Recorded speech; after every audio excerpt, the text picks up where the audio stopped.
Are you ready to make 2017 the year you transform your life? You can wait for something to happen, or you're actually going to decide to go home after this weekend to do something about that. We all know that we have a very, very limited amount of time on this earth. So let's not have repeated years. Live your own life. Make the choice, make the decision for your own life. Fear is where you develop courage.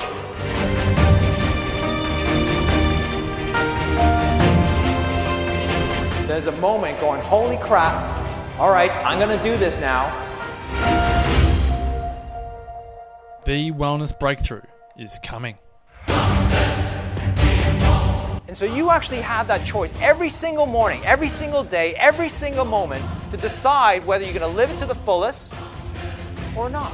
Join myself, Marcus Pearce, and the Wellness Guys, Damien Christoph, Lawrence Tam, and Brett Hill for 2 nights and 3 days of transformation at the Country Place, 10 acres of breathtaking rainforest in the Dandenong Ranges of Victoria, February 17 to 19. It's each and every single one of you are going to support each other in your journey, whatever that journey is.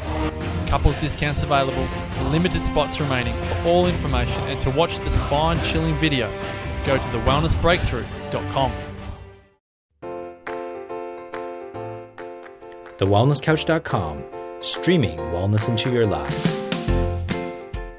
This is Up for a Chat with Cindy O'Meara, Karen Smith, and Kim Morrison.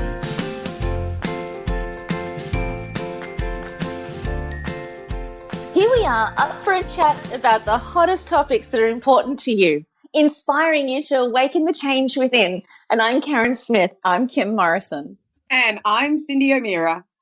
And we have had a fairly hilarious start to this podcast. Let me just say this about that.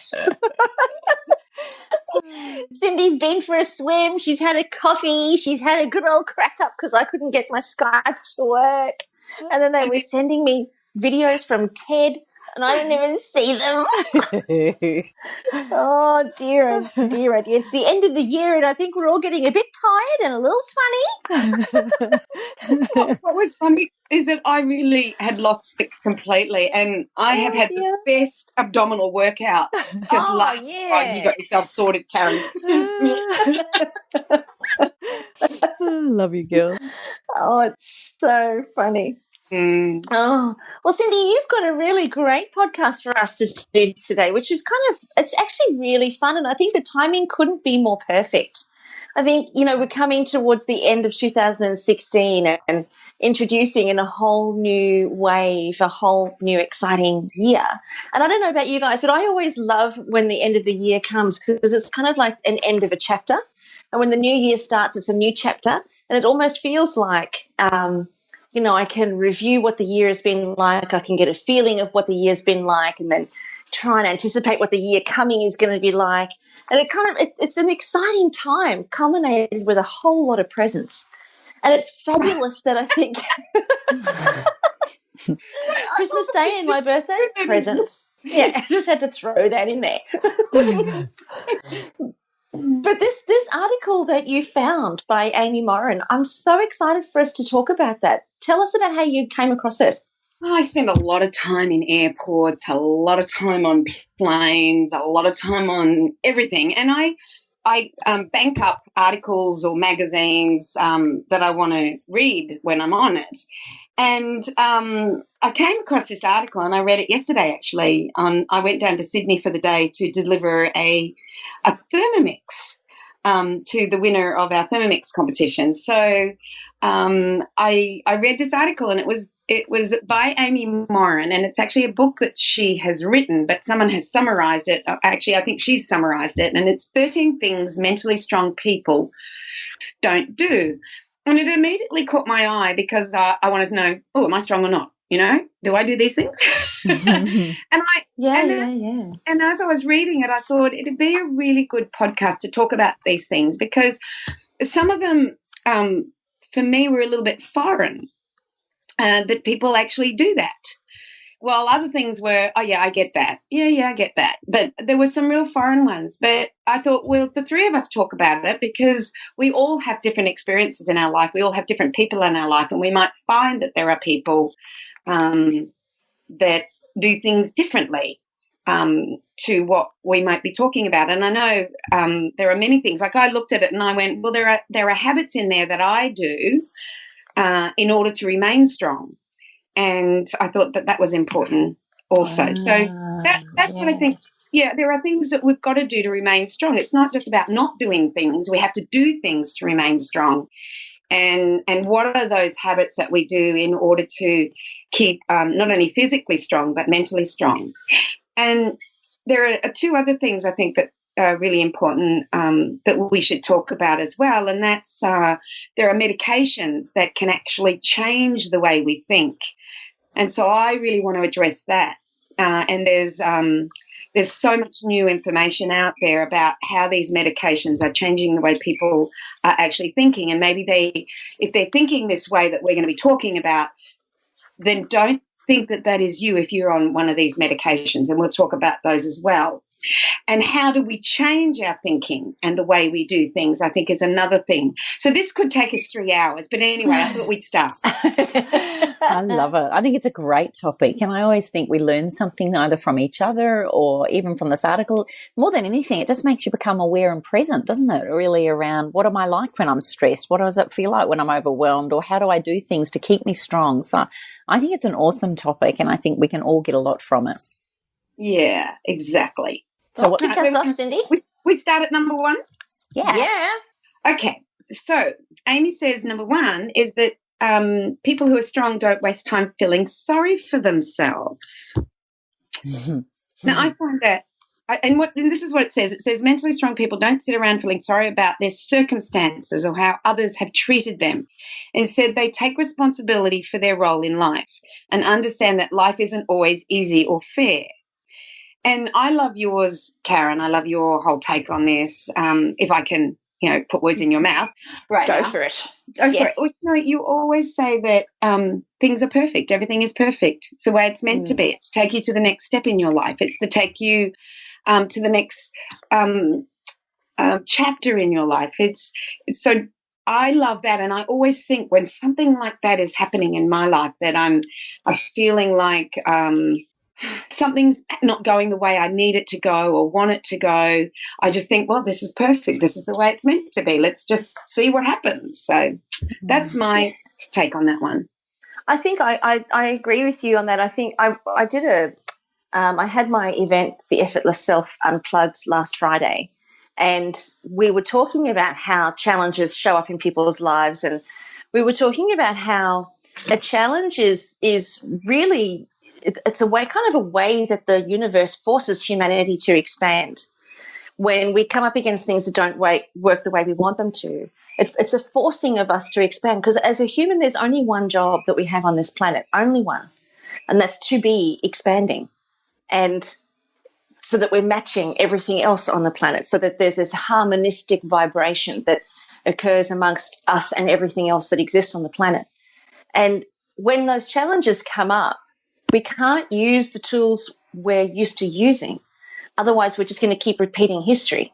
So the challenge forces us to expand into a realm of saying, I don't know what I don't know, and I'm willing to learn what I don't know. I'm willing to research. I'm willing to discover, because if I had the answers for this, I wouldn't be in this challenge. So it's clear that when a challenge comes up, you don't have the answers, but most of us actually go back and look to what we already know, which means that the challenge never serves its purpose.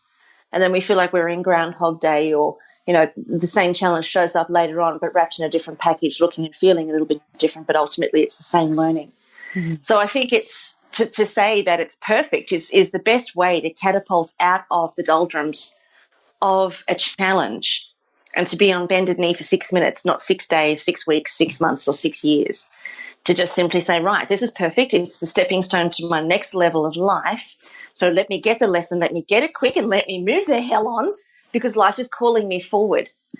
And I really, it was something that came out, not sure where it comes from, but we were talking, and I said, it's not that you have a life's calling. necessarily. It's that life is constantly calling us forward. It's always calling us forward through challenge, through opportunity, through soul's deepest desire. Those are the invitations to step forward and to not wallow in any drama, because we're the ones who created suffering. The universe didn't create suffering. It's just experiences. The fact that we ascribe suffering to anything, even me being blown up, the fact that we ascribe suffering to anything is something that we are doing.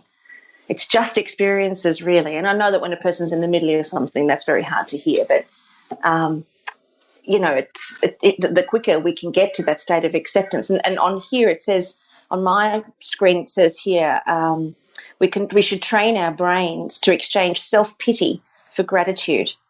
And it says mentally strong people don't waste their time and energy thinking about the problem. Instead, they focus on creating a solution.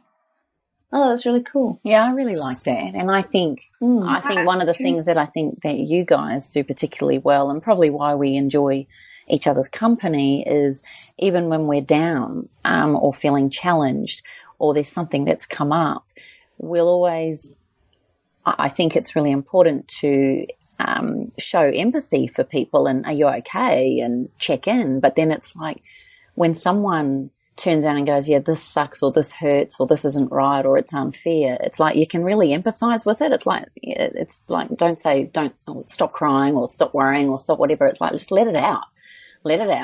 And then how do we get ourselves above the line and accountable and how do we move into a direction of making it better? And I think personally, through our business coach, Bruce has really given me that, Cindy, particularly around being above the line, being accountable, responsible, and taking ownership for things, which is also crossing into what you were saying, Karen, about, no, the universe didn't do it. It's how do we now take responsibility for this? And I'm not suggesting that, we created a car accident necessarily, or something awful's happened, and it's very easy to say these words if we're not in a tough place. But objectively and in hindsight, when you look back at a challenging time, the greatest way to get through it is, I love that saying, you got to feel it to heal it. So, just work through whatever it is that you're feeling, but always have, I think, the end goal of how am I going to come out of this? How do I get out of this in the best way? Most of us don't enjoy sitting there wallowing in self-pity unless perhaps it's become a habit. In which case, who are you without that story, and who are you without that habit, which can also be just as confronting for some, I appreciate. But ultimately, I think where you two are very good for me is, and probably why we all do the jobs that we do, is we don't have time to wallow in our own self-pity. I mean, imagine, Cindy, your hundreds of thousands of followers watching you up on stage feeling sorry for yourself because the DVD didn't work for someone in some country, or, I'm just suggesting, Karen, if someone turned around to you and was sitting there and then you started crying and going, I know it really sucks to be me sometimes, it just doesn't work. So a lot of the time, I think for us, by putting yourselves into this position, or being a mum or a great daughter or a great friend or a great husband, part of that is showing up no matter what, and being the example, not necessarily the answer. And I love it when someone said to me many years ago, you don't always have to hide the truth or pretend everything's fine, but just own it. Yeah, I'm having a shizzle of a day. It's not working for me and I'm really peeved. And then, you lift your game. It even happened to me at the gym this morning because I've got such bad back pain at the moment. And I wasn't going to go to the gym. I thought, stuff it, I'm not going to the gym. And I was lying in bed feeling very sorry for myself. So it's very apt that this comes up. And I was lying there going, oh, it sucks and it's not fair. Well, stuff it, I'll just lie here and sleep longer. And then 10 minutes later, I was going, well, I could be nearly at the gym now. Maybe I could just go for a walk. Anyway, my trainer texted me and said, hey, look, I'm really good at this stuff. I'll help you. And it was just like, oh.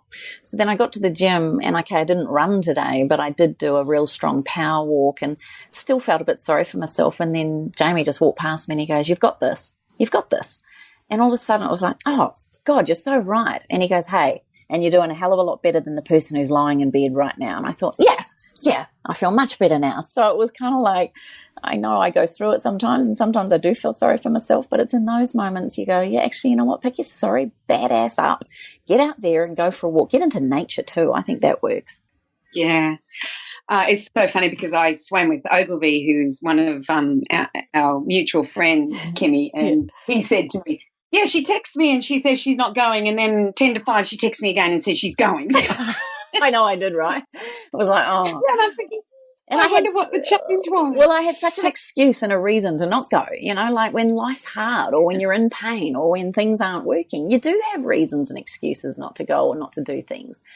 But then it's kind of like damned if you do, damned if you don't. And the part of me with endorphin release or staying in action, or I think we've talked about it before on podcasts, staying in motion, keep moving forward, like you said, Karen, and just focus on what can I do now? And now what could I do better? Okay, now I'm in a heap and I'm crying and it's not fair and it sucks. Okay, now what can I do better now that, because you're not going to cry forever. Now what can I do? I might get a glass of water. Now what can I do? I might walk in bare feet and go and clear the mailbox. Okay, well, there you go. There's 10 moments or 10 breaths you've just got through before. I think it is that moment by moment thing. So, yeah, Totally. I love you. It's interesting. I was listening to an amazing interview over the weekend, and Dr. Kelly Brogan sent it out, and she's a psychiatrist that's written a book called, sorry, I've got to go to my Kindle and tell you what the book is. I'm reading it at the moment. Anyway, Dr. Kelly Brogan is a psychiatrist who... I love her. Oh, she's amazing. She's a psychiatrist out of New York, and she's written the book A Mind of Your Own.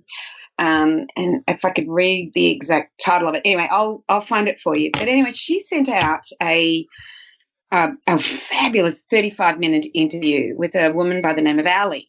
Now, Ali is someone who has been given the diagnosis of depression, bipolar. Her doctors have all said you'll have to be on the drugs for the rest of your life. And she had 5 suicide attempts. She always used to lay in bed. She says this in the interview, she'd lay in bed and go, why me? What's wrong with me?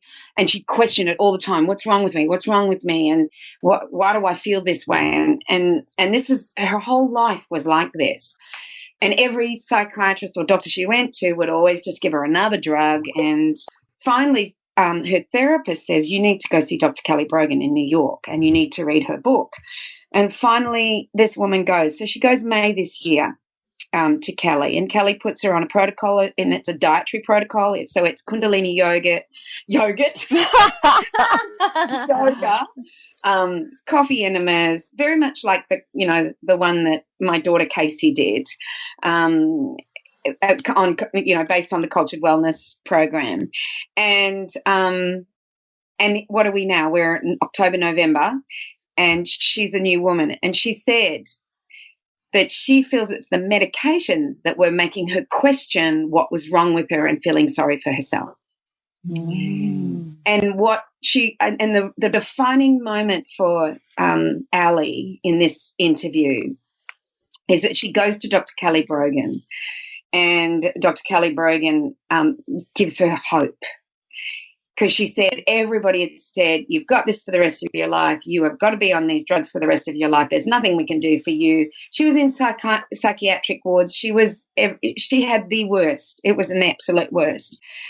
And, she's now, you should hear this interview. And I'm going to actually put it on the show notes, this interview, because I think people should listen to it, because she's a different woman. And the fact that she could get up and talk with Kelly for this amount of time and talk her story through. And basically Kelly Brogan is saying you must tell your story because it encourages other people.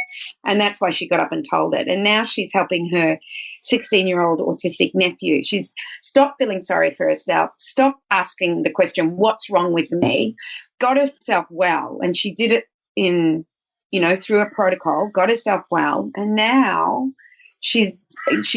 her 16-year-old nephew was about to be put into a home because he's autistic, and he's a new boy. He's it's one of those inspiring interviews that just make you realize that we have to get this word out here. We have to help people, not only through us talking about it, but they have to put into action. Like you said, you must get into action. You must get into motion. And if you're not in action and not in motion and creating this change, then you are going to just waste your time feeling sorry for yourself. I agree. That's amazing.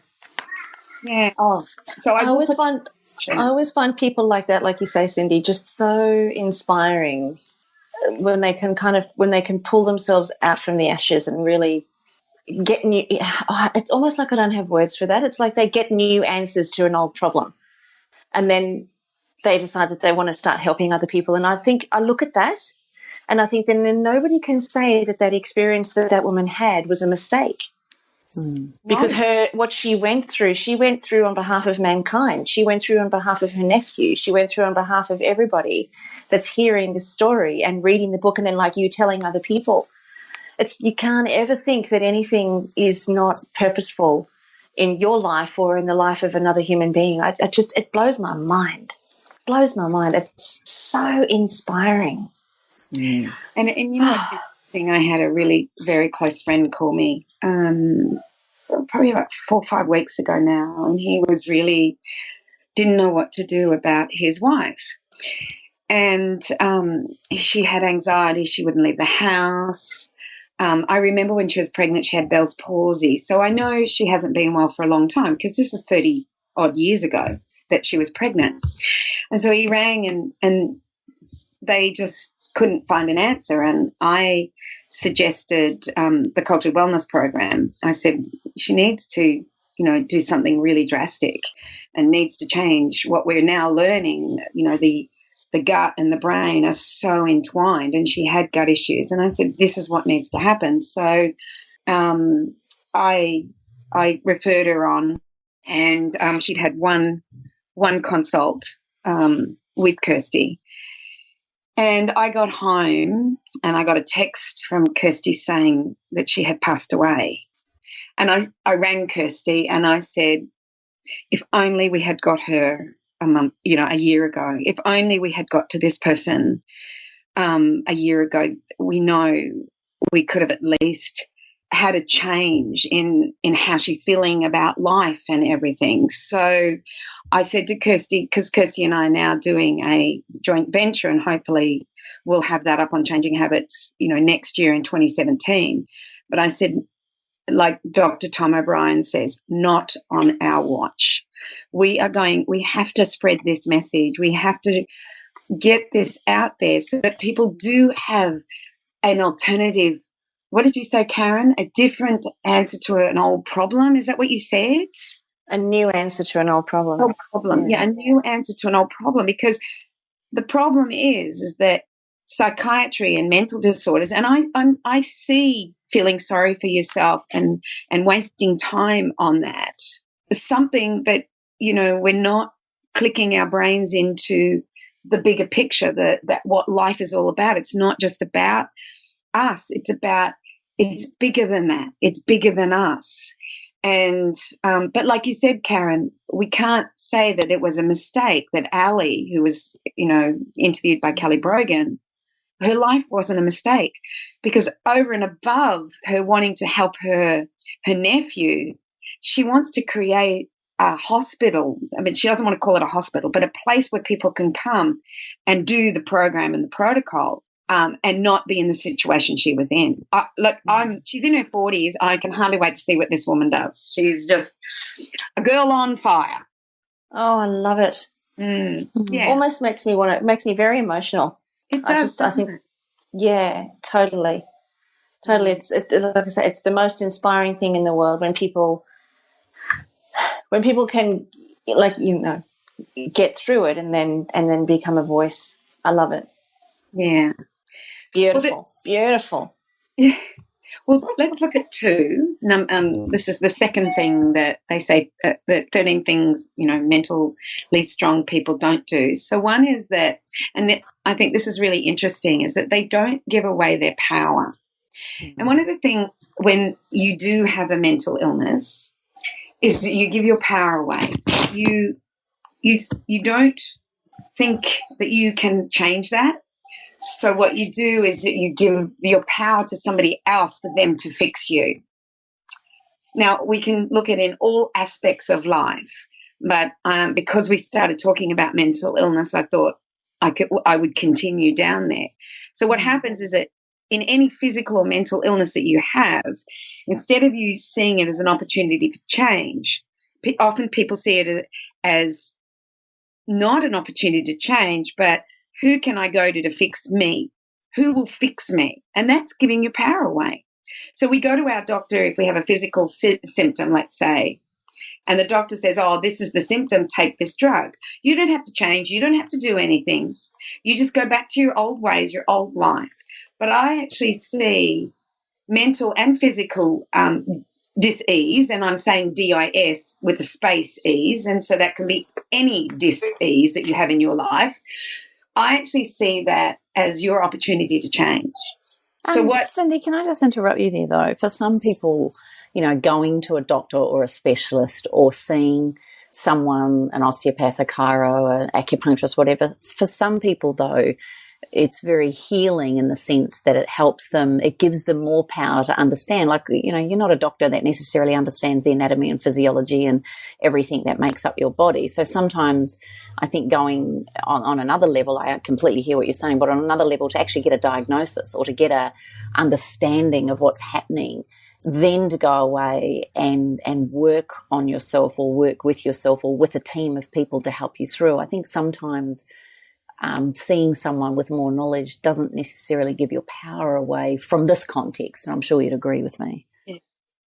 No, I agree with you entirely, but it is go to them, get the information, find out what's wrong with you, have the x-rays, do the blood test, do whatever it takes, but then know that it's not about just a pill, that it is about your opportunity to make changes and finding the team around you. And in the context of what Amy has said, she said that don't allow others to control. So this is that don't give their power away. So don't allow others to control them, and they don't give someone else power over them. They don't say things like, my boss makes me feel bad, because they understand that they are in control of their own emotions and they have a choice in how they respond. And I guess that's the same. You have a choice in how you respond to whatever situation that you're in, whether it be health, a relationship, an emotional crisis. So, for instance, Karen, the choice on how you responded to, you know, being blown up, as you like to say. Oh, that's right, she got blown up. She took one for the team. I like to say I took one for the team. I do. But I have to say, like, it didn't happen, like, that didn't happen straight away. But, yeah, I think when you've got and it's interesting what you said, Kimmy, about, like, going to the doctor and actually getting a diagnosis and then from there being able to work out your own strategy and plan. I think that worked so well for me, being able to understand what was wrong. And even just recently, you know, getting some idea in terms of all of the hormone changes and all of that sort of stuff. And now I know what to meditate on. Now I know what to do, you know, a little bit better with what I'm eating and what I'm thinking and how I'm feeling and stuff. And I think that it makes a really big difference when a person's educated, isn't it? Absolutely. Yeah, definitely. Yeah, I think, and Cindy, I think that's where you've been such a catalyst for. Or a pain in the butt. Bloody pain. Honestly, always telling us what we should do, what program we should be on, what we should be listening to, what we should be reading. Honestly, net. It's in the background all the time. But you know what I think, though, even though with my girlfriend that we spoke about a couple of weeks back who has the son that's being diagnosed with diabetes, yeah, I can actually say that the podcast that we did brought such peace and calm, especially for me, because I was in a bit of a state with it, but brought such incredible peace and calm that it allowed everybody to start to think clearly.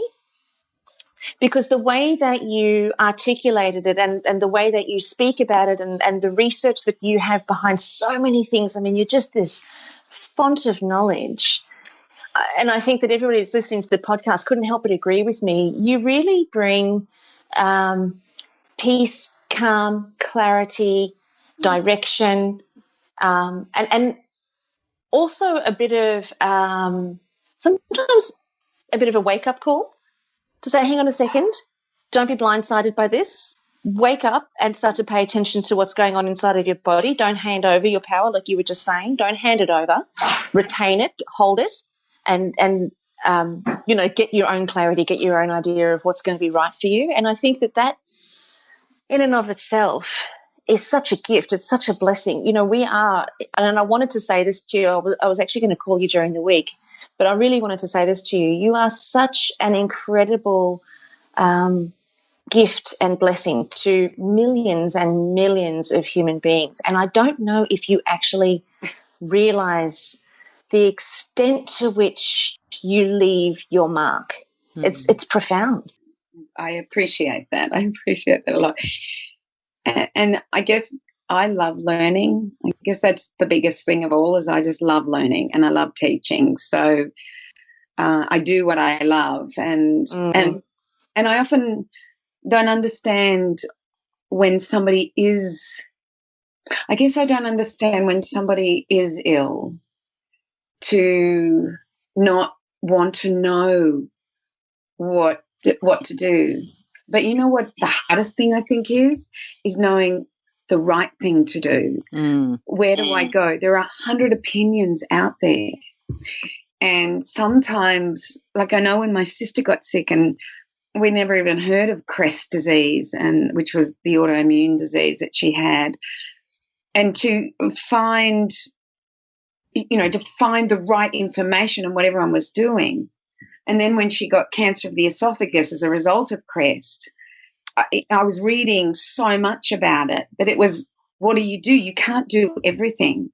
And I think that's the hardest thing. And I think 10 years ago, it was harder than it is today. Today, I feel like it's easy. You can find experts. You can ask people. They're on the web. We have such an amazing search engine on the web now that you can actually find these things, and people will advise. And then I know someone who said to me recently, said, okay, Cynthia, I've looked at this, and this. They all seem to be saying approximately the same thing. I don't know who to go with. And I go, who do you intuitively feel good at this moment about following? And she told me, and I said, well, go with her. Do that. That's what you need to do. So I think it's when you find that person that gives you that clarity, you feel that you're on the right path with them. And as the beautiful Dr. Joe Dispenza says in his book, The Placebo, you are the placebo. And as Ali says in her interview with Dr. Kelly Brogan, is that hope is one thing, belief is another thing, and then action. So it's no good acting on something if you have no belief or hope around it. Would you kind of agree with me on that one? It's an all-encompassing thing, and that's why I think the three of us do so well together. Is that you're that mind, Karen. I'm all the physical stuff, the nutrition and the chemical stuff, and then Kimmy is all the everything to do with chemical-free living, and she also does all of the cosmetics and all of that. Plus, she's really good at relationships. Tart. I think it's because we have that combination, and I think that those things are so important. We have to chemically free live. We have to eat the right foods, and we have to think the right way. So it's, think right, eat right, move right. Be right. Be right. Yeah. Be right. Be right. Beautiful. Amazing. I love us. Oh, I love you too.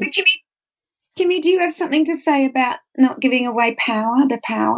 I just think of things like people that have had bad upbringings, or perhaps they've not had good parenting, or perhaps the parents that they dreamed of having, or perhaps they've been abused, or perhaps there's a problem around food or emotional eating and all these sorts of things. Like, I think there's always a chance to redefine ourselves. And whilst, you might say, let's say someone that's been abused, all men are whatever you want to call them, that's giving away your power. That's, to me, that's giving it over to someone who you've just framed or put a whole lot of people into one category, and it's not right. It's not fair to yourself, especially.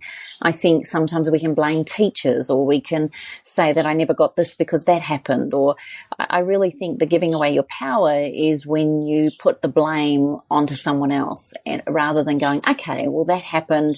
What can I do now to drive more carefully, or to be more better, or to make sure that the relationships that I have are very empowering, and I will not have someone come into my life that does not treat me with the love, the regard and the respect, regardless of what happened to me in the past. And I think for me personally, I've even done it with my children. I've handed over my power. You know, they might have bullied me into letting me think that going to a party is a great idea, and I feel like my power's all gone because they're getting bigger and they get annoyed if I don't let them. And then I realize that not giving away my power isn't throwing a tantrum or going, you're not listening to me. It's, tell me why you want to go here, and give me a reason why I should trust you to do that, and give me the understanding of what that context looks like as a mother, so that I can really support you to make the actions and the choices that you want. But from my perspective, I need to have the understanding that you've got the responsibility and maturity to handle that. So I've really learned that rather than throwing a tantrum or spitting the dummy or blaming people, for me to keep my power is, I love the 4 agreements. It's first, one of the agreements in there is to ask questions. And so for me, it's always to keep my power is to ask questions. Why does that make you feel like that? And how does that make me feel? And it's that constant questioning, which Karen's, I'm not saying I do it very well all the time, but it's really taught me, Kaz, to really constantly question, and then question that. And then why would you question that even? And you keep going down a rabbit hole. Yeah. To the point where there's the rabbit hole. Yeah, and then there's nothing, or the no thing. It's seriously, I get there every single time.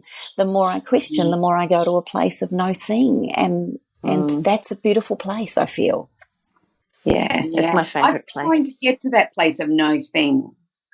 No thing. Nowhere. Really?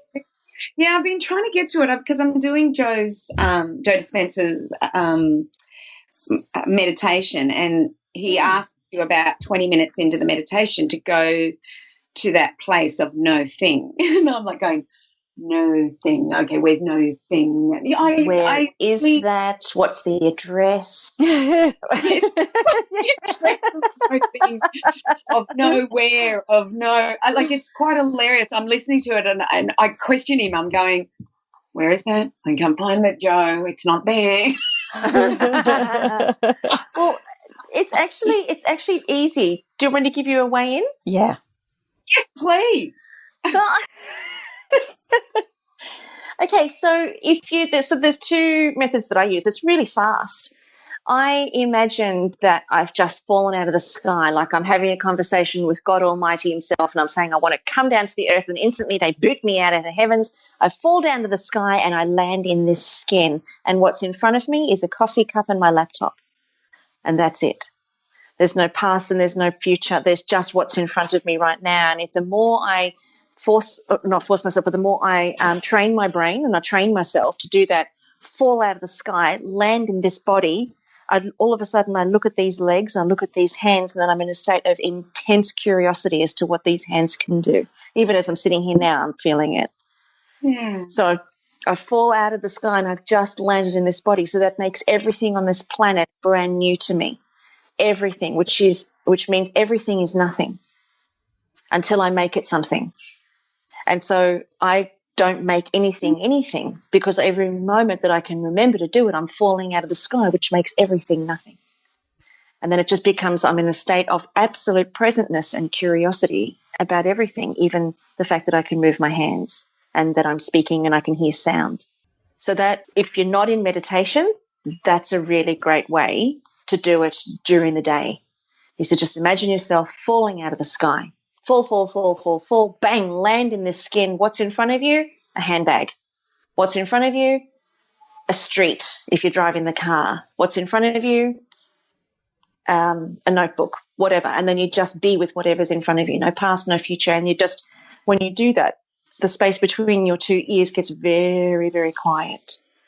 But what the sensation is inside of the body is a sensation of newness, a new curiosity about what's in front of you. Does that make sense? Yeah, it does. And I think what really hit it for me just then was when you said everything is no thing until you make it something. That actually was... That was good. That was the key to me. That was a really good one, is everything is no thing until you make it something. So I think I can go to there. Okay, great. That's terrific. And you know, as soon as you put a label on something like a handbag or a cup or a tree or a dog or a car, you stop seeing it. You stop relating to it. So if you can do that, everything is no thing, then don't label anything, not a kettle, not a fridge, not a person. Don't label anybody anymore. Just leave everything as no thing, and then that keeps you in a state of curiosity to explore what's there, but only in that moment. And then the next moment, the same person will walk past you and you make them nothing again. So you let go what you made them a moment before, and you make them nothing again, and then you're just curious to be with whatever is in front of you right there. I think that leads perfectly, really, when I'm looking at the number 3, Cindy. They don't shy away from change. It means almost you welcome whatever is, whether that's a change in state or a change of position or a change of whatever. I really love the fact that all 3 of us, if anything, we're driven by change. We love change. Oh, yeah. And I think sometimes the change, maybe ours is, don't do too much change all at once. But I really love the fact that what you're saying then, Karen, in a way is it is what it is, and be with that. And sometimes that to change our state is actually a really cool thing. And I also would love to say that sometimes things happen to have you make a change. Like I look back at my beautiful sister-in-law passing away, taking her life 11 and a half years ago, nearly 12 years ago. At the same time, our house and a property deal went really wrong. So you can imagine emotionally and financially, we were very, very challenged. And I wonder, had those things not happened at the same time, would we have made the shift and the change to move countries? Would we have actually done that? It was such an upheaval that it felt like it needed another upheaval in order to change, to get through it. And I just sometimes sit there, as much as I'd give anything to have my sister-in-law back. I often also feel very blessed that I would never have come here, I don't think, had we not been in such a emotionally challenging time of our lives. Does that make sense? Totally. And I look at you two and I think, oh my God, imagine me not being here. I actually can't imagine that. It would not be right. Yeah, but it comes back to that. Sorry, Cindy, I didn't mean to talk over you. I just said agreed. You know, I don't know. Well, yeah. Whoa, that I can't even comprehend, actually. And do you think of everything that you've created here, Kimmy, and the reach that you've been able to establish, the lives that you've been able to impact? There's no way that's not beautifully been orchestrated. Everybody that you've met, everybody that you've worked with, you know, even people that just cross your path at big events, all of that is not us doing any of that. It's almost like it's the same innate intelligence that beats our heart and breathes us. It's coordinating who we meet, when we meet them, and how far we go down the rabbit hole with them, you know. Absolutely. I love it. That's what I reckon. And you two don't shy away from change. No, and I think we talked about it in number 1 as well. And we said, you know, that sometimes number 1 was, you know, don't waste your time feeling sorry for yourself. And we talked about, well, if you're not well, don't feel sorry for yourself. But it's a good opportunity to change. So 3 really comes into 1.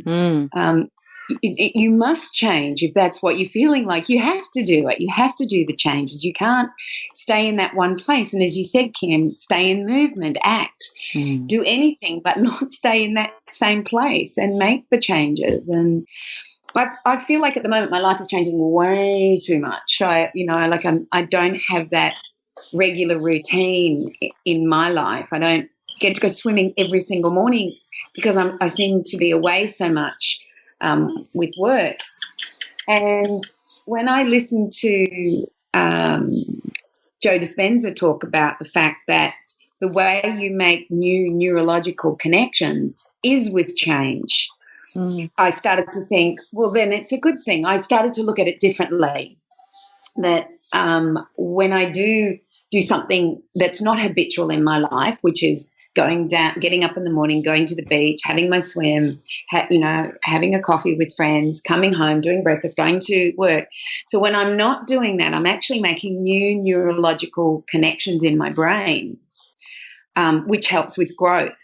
So doing things differently, not driving to work the same way, thinking differently about something that's happening in your life, creating a change in what you're consuming, creating a change in not consuming. And I'm not talking about food consuming, I'm talking about consumption of, if you love shoes, Karen Smith. Yeah, no, Did somebody don't say no, shoes? No. Did somebody say shoes? Cindy, you don't need to go there on this one. That one's fine. You can no, that one's fine. Use another example, sweetheart. That one's fine. Yes. Let's not touch the shoes. Okay, I mean really. I think I made a point. Well, we got 4. Will we go on to 4? Yes. I feel like such a brat. Oh. Now, I think this one's a really interesting one. They don't waste energy on things they can't control. Can't we control everything? I know, right? I love it. Oh, I know. I knew Karen was going to come here. Give it to us, Kaz. Oh, I love this one. Oh, so cool. When we were doing the Effortless Self Unplugged, I asked a question. I said, okay, so who are our perfectionists and who are our control freaks in the room? And the whole room puts their hand up. And I thought it was interesting. Like, so many of us are control freaks. But, okay, so here's the down the rabbit hole bit. The very definition that we say we're a control freak means that we're feeling totally out of control. That's why we have a need to be in control, because we are out of control by definition. So what is it that we're trying to control? Well, everything. And what are we able to control? Well, nothing, which is why a person feels they need to control, because actually there's nothing that we can control other than the self, other than the existence, the meanness, this piece of life, my piece of life.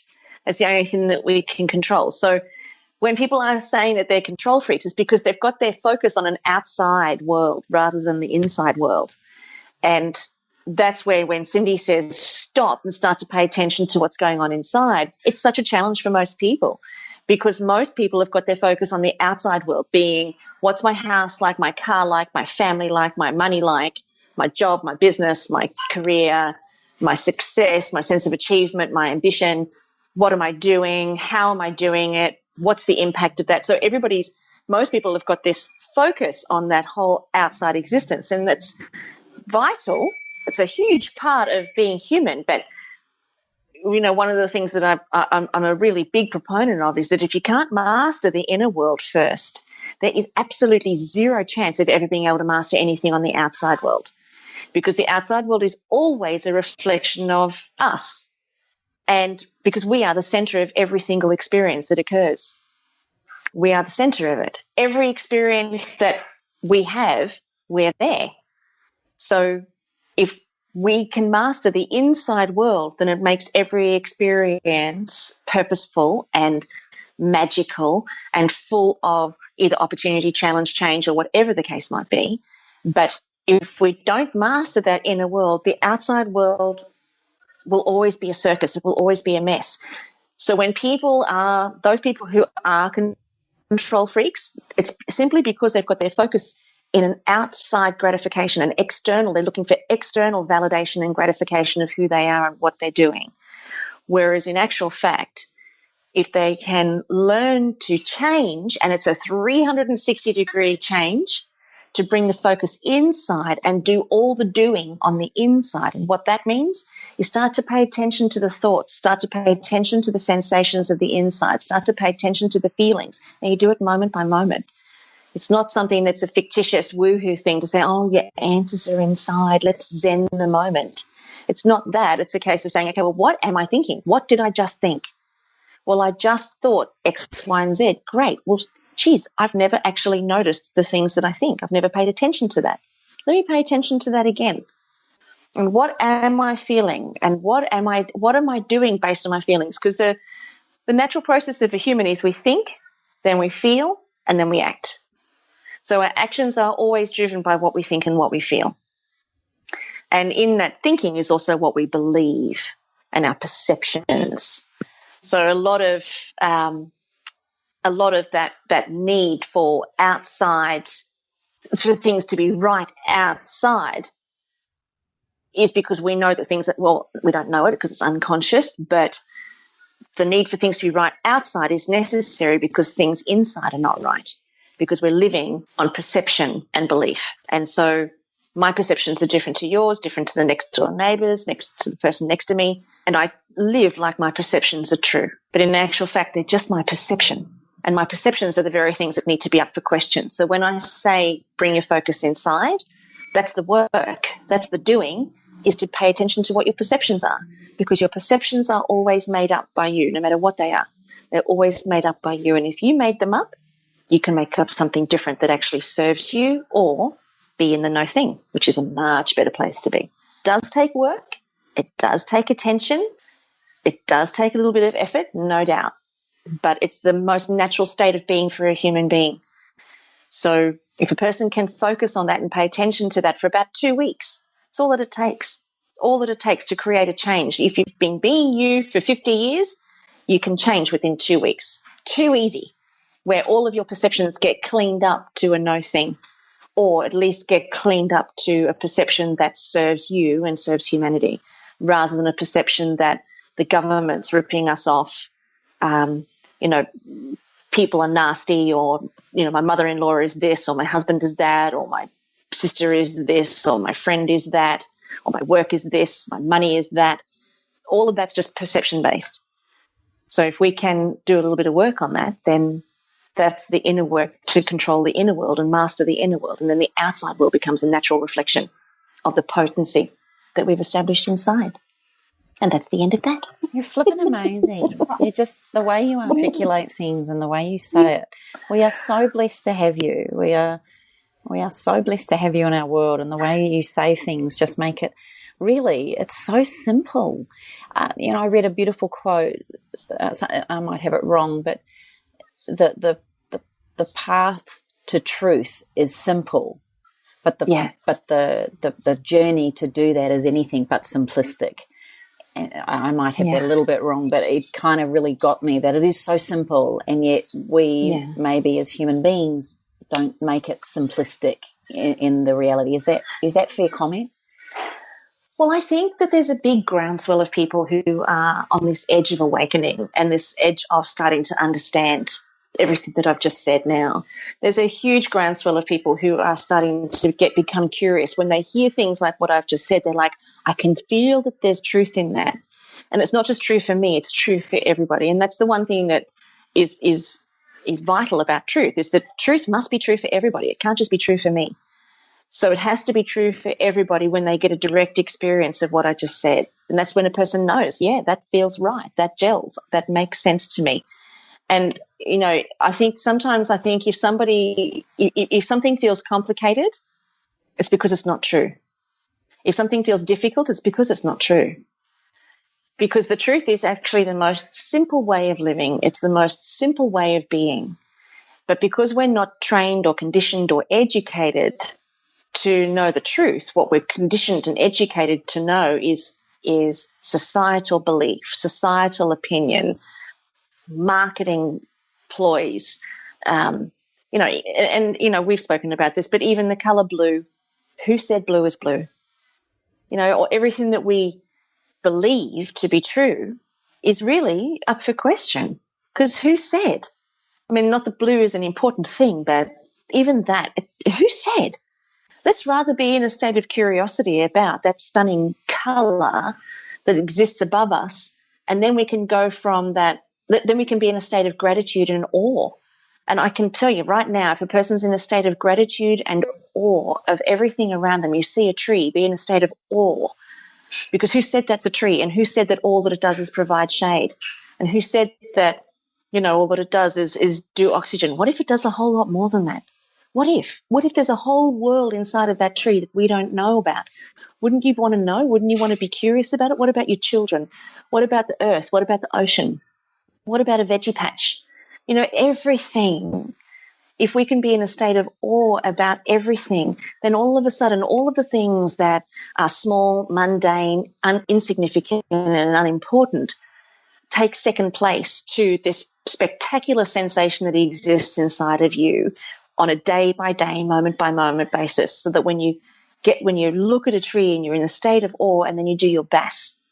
Now, you're going to do your bas in a much better condition and probably get a much better outcome if you're in a state of awe because of the world that surrounds you and the fact that you've got a brain that can work out your bas. I mean, that's pretty amazing. So I think it's really a case of starting to understand, well, what is really going on inside of me? What's really going on around me? If I'm to release everything that I've been taught, just pop it on its seat for a sec. Everything I've ever been taught. And let me try and learn for myself rather than learning based on what I've been taught. Let me learn for myself. Let me figure this out for myself. And it's a very different experience on the world. It's beautiful. I love it. I agree, sweetheart. You actually had me at Hello. the very first line. And the very first line was people who think that they can control everything. What was it again? They can't control themselves. You had me there. That's what you had. I think her other way of saying that is people who think they can control things are delusional. I think that was another way of saying it. Yes, that's right. I have said that, have been known to say that. Yes, you have. Oh, dear. Yeah, very, very profound and such words of wisdom, and it makes so much sense. And it is about just letting it all go, and controlling yourself. Like, it's about yourself. It's like when I talk about, change, don't expect that you're going to change anybody else but yourself. And it's with everything. It's that's what we need to do, is just consider ourselves rather than controlling the world and changing the world. All right, so number 5 was don't worry about pleasing everyone. Mentally strong people recognize that they don't need to please everyone all the time. They're not afraid to say no or speak up when necessary. They strive to be kind and fair, but can handle other people being upset if they didn't make them happy. All right. What do we have to say about that one? Pleasing everyone. I like to not hurt people. I think that's an important thing. I don't think we have to be rude about it. Yeah, I actually think I am a people pleaser to my own detriment, if I'm really honest. I say yes to so many things. So, and I just... Harsh. Yeah, shut your face. Sorry, I couldn't resist. Oh, you're a fiend.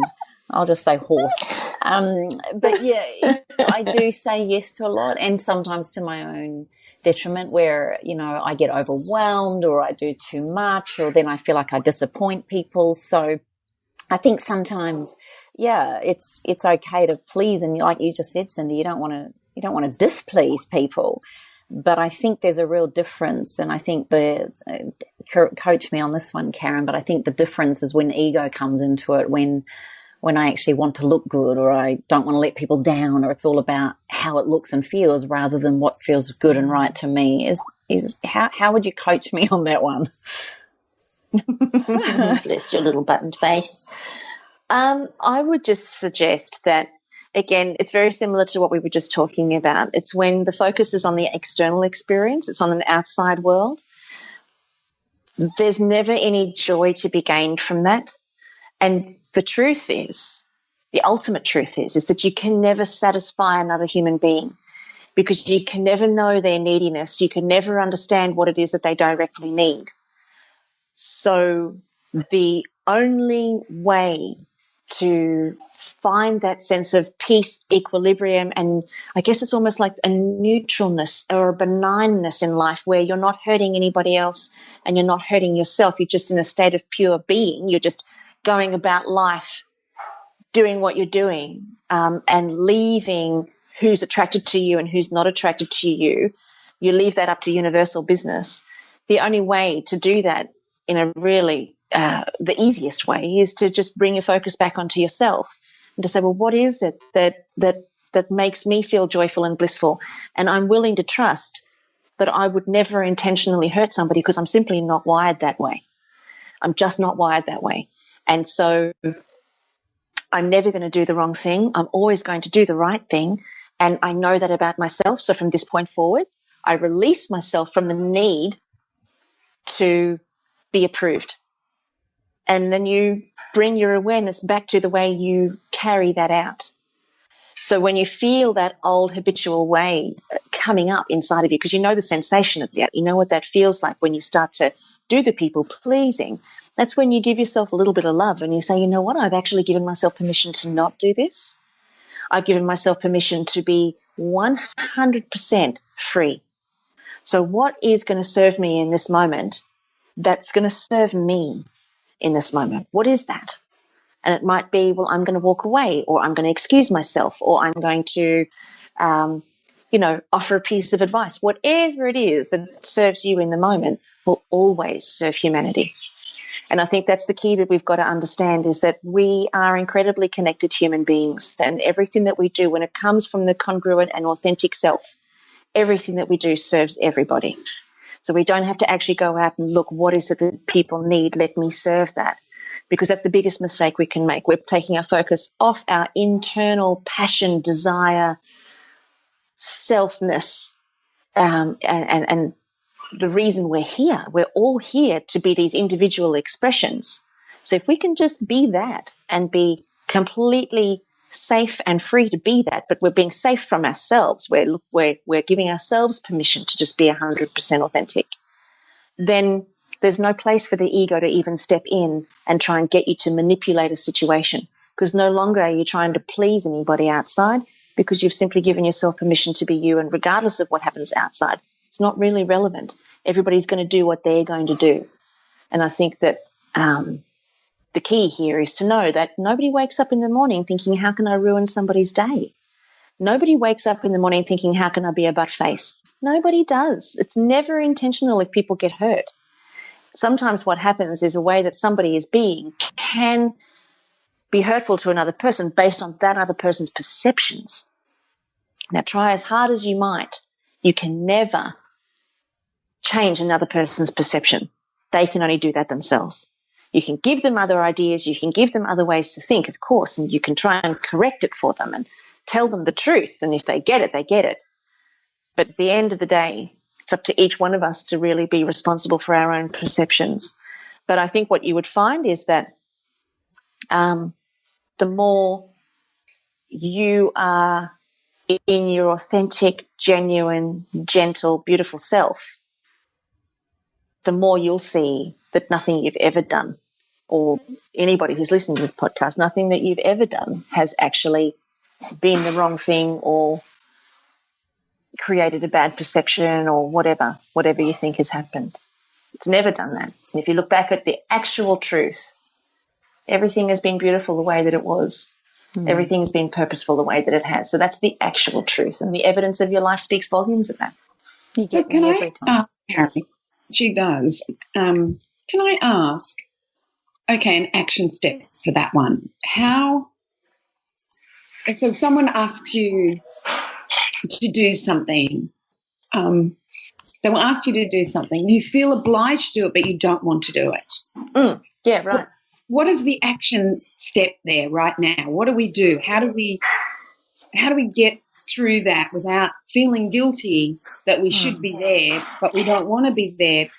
Because, and I understand it's about you be yourself, you do, all right, I need an action step. Okay, so it's actually, this is probably the hardest one for most people, because it requires you saying no.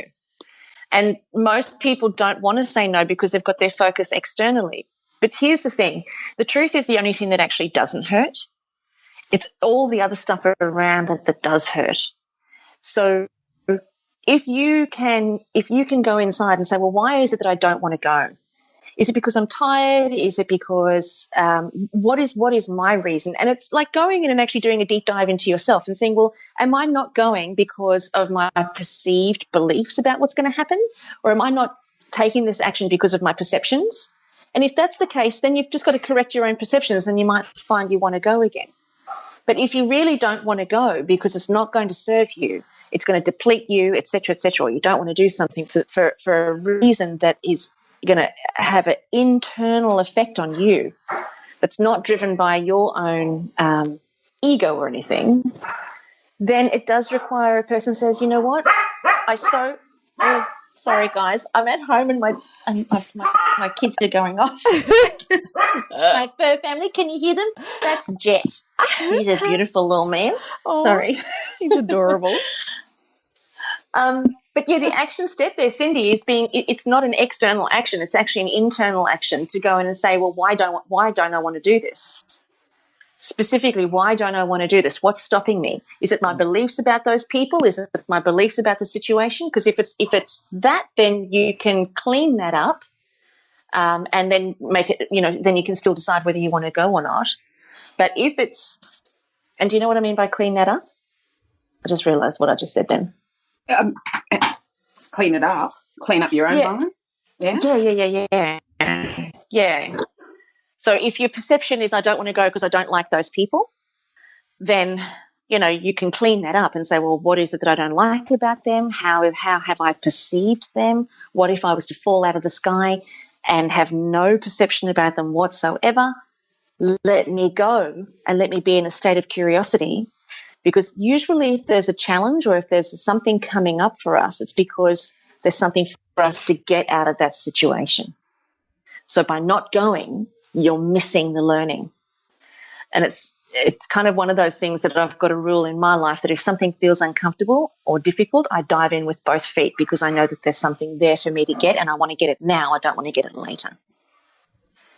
But having said that, if the reason that you're saying no, or the reason that you don't want to go, or the reason you don't want to do something is because there's a personal impact on you, like you're tired or whatever, then, or it's about self-care, then it is a case of being willing to say no. And if that causes a person guilt is the most useless emotion on the face of the earth. So then the work is not about saying no. The work is about, why do I feel guilty when I choose myself over others? Why do I do that when I need to choose myself in order to be of value to others? Why am I choosing guilt as an emotion? I could choose any emotion. I could choose elation. I could choose gratitude. Why am I choosing guilt? Where has that come from and how long have I been doing that? And then that's the internal action, is to go in and have a deep dive inside of yourself and figure out why you're choosing guilt. And when you get the answer to that, awareness is about 70% of the battle is won. I think sometimes if you really can't get out of it, it's a family thing or there's something you have to do, even though you want to choose self-care or your own self-preservation over it. Often if you can't get out of it, I also go the other way where I go, okay, I really don't want to do it. I don't want to go, or I don't want this to happen. But the push or the urge or the need for me to be there or do this is greater. Therefore, I'm going to choose now to go. There's some greater reason why I have to go. And often when I get there, there's someone that I've met or someone said something or something's occurred that's led me somewhere greater. And there's never been, ever, a waste of time or a waste of reason for doing it. So sometimes I think too, if the pull is greater than your need or desire for self-care, then investigate the bigger picture as to why you're going, or ask for, and that's one of the things I do when I'm driving there. Give me the gift today that I need to go to hear this or see this. And sometimes that gift isn't always positive, by the way, but then that in itself is a learning, or that in itself is an opportunity for learning from it. So, I think there's two things here that we can choose to look after ourselves, but if we do have to do something that we particularly don't want to do, then what is the lesson that you're going to get from that too? Bloody beautiful. You know, I don't know if you, well, I think we all know, we're only up to number 5 of 13. And we've come to the end of our podcasting time. So why don't we continue this next week and finish off the rest of these 13? What do you guys reckon? I'd love to. I think they're wonderful and it's really helping. So I think it's a great idea. Yeah, I think it's opening up some really cool conversation. Yeah. Lynch fingers. Yeah, I love it. All right, well, cool. Well, guys, we're going to continue this conversation next week. Make sure that you tune in for part 2 of these amazing 13 things strong-minded people don't do. So we're going to see you here next week. If you want to make any comments or have any questions for us, go to our Facebook page at allthews.facebook.com/up for a chat. You can also go to allthews.thewellnesscouch.com/up for a chat and post your comments there. While I have you, though, I do just also want to let you guys know that we still have some spots free on our beautiful New Zealand trekking holiday and also in our Africa holiday. So to get more information on those trips where you guys can join Kim, Cindy, and myself for a really intense, amazing experience that's totally life-changing, walking through the beautiful mountains of New Zealand and also trekking through the exceptional areas and tribal lands of Africa, make sure that you go to allthew's.awakenthechangewithin.com. And right there, you can download your itinerary. You can also get all the pricing, and you can start your payment plans right there. So don't hold back. Join us on our trips in New Zealand or Africa or both. And we're going to see you here next week on Up for a Chat, where you are part of the ripple effect that's changing the world. We're going to see you on the ride. This has been a production of TheWellnessCouch.com. Check us out on Facebook and join in the conversation on Facebook.com/TheWellnessCouch. Subscribe to each show on iTunes and check us out on Twitter. The Wellness Couch, streaming wellness into your lives. Whilst the Wellness Couch presenter endeavor to provide accurate and helpful information to their listeners, these podcasts cannot take into account individual circumstances and are not intended to be a substitute for health and medical advice from a qualified health professional. You should always seek the advice of a qualified health professional before acting on any of the information provided by any of the Wellness Couch podcasts.